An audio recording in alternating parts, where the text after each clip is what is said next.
Hello, welcome to Michelle Sews Again. I'm Michelle. I have a quick update for you on one of my 2023 sewing goals.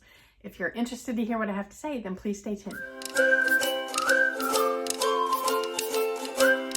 Okay, so in my last video, I shared what my goals are for 2023, and I consider them more guidelines than actual targets. So one of my goals was to finish cataloging all of my fabric, make sure that I got all of it caught up to date in Trello, which I have done.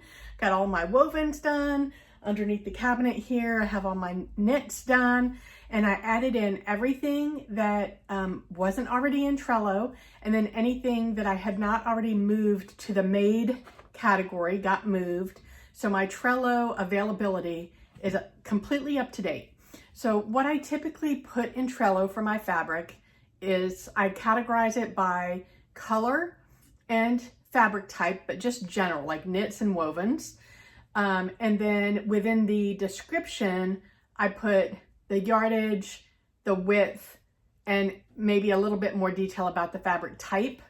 I don't get super into detail. And then I put a photograph of the fabric. Goodness.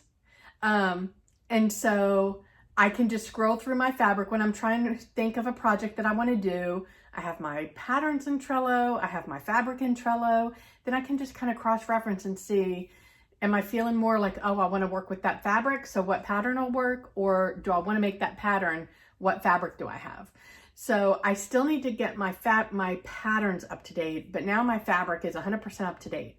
So as I mentioned, one of my goals was to add up the yardage of all of the fabric that I own and use 50% of what I'm starting the year with. So if I buy anything new this year, it won't count towards that goal. It's only what I'm starting the year with.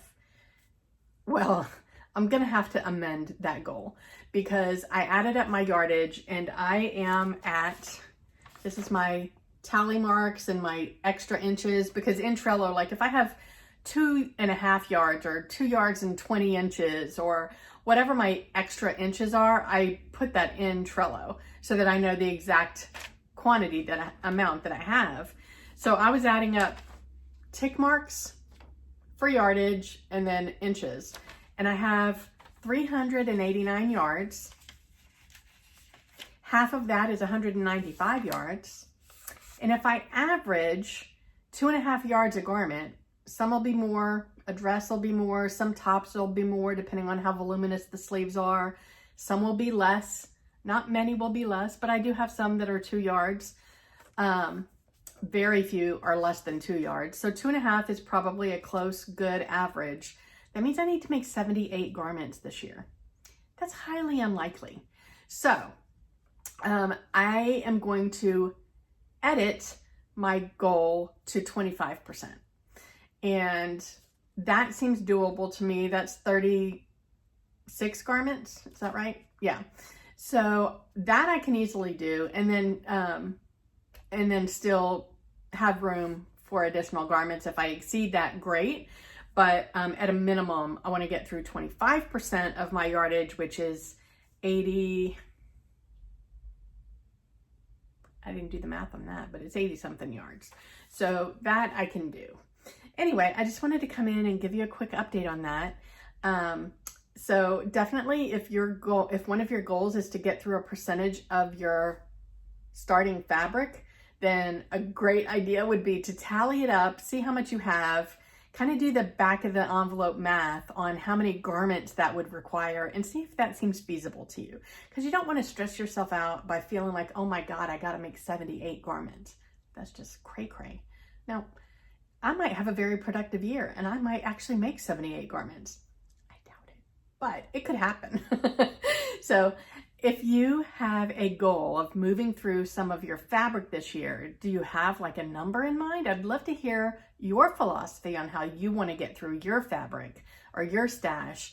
And are you like doing a no buy and saying you can't buy anymore until you get through a certain percentage? I'm not doing that. I just want to get through 25% of my fabric by the end of the year. I can achieve that. So let me know your thoughts.